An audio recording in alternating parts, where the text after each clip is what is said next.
Grand C, l'aménagement des infrastructures.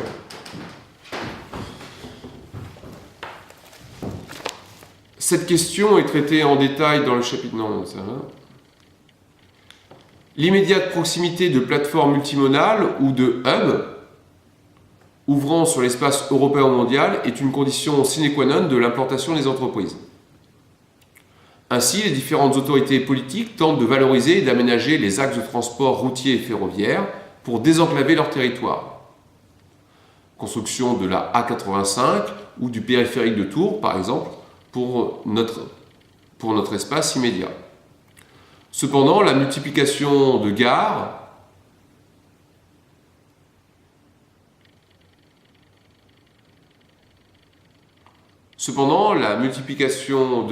peut nuire à l'efficacité d'un transport ferroviaire à grande vitesse. La multiplication des sorties d'autoroute alourdit aussi le coût de construction et de gestion d'une autoroute.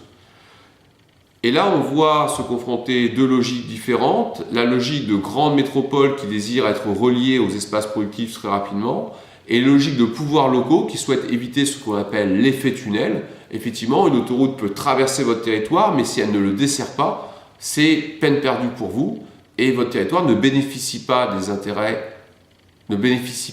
de l'intérêt que représente un tel aménagement, mais en subit des conséquences négatives.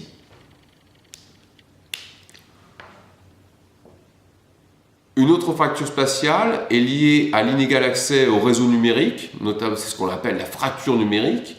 L'extension des réseaux téléphoniques sans fil et Internet haut débit doit être souvent prise en charge par des acteurs publics, relayant les entreprises privées, rechignant à investir dans des espaces peu peuplés et a priori peu rentables.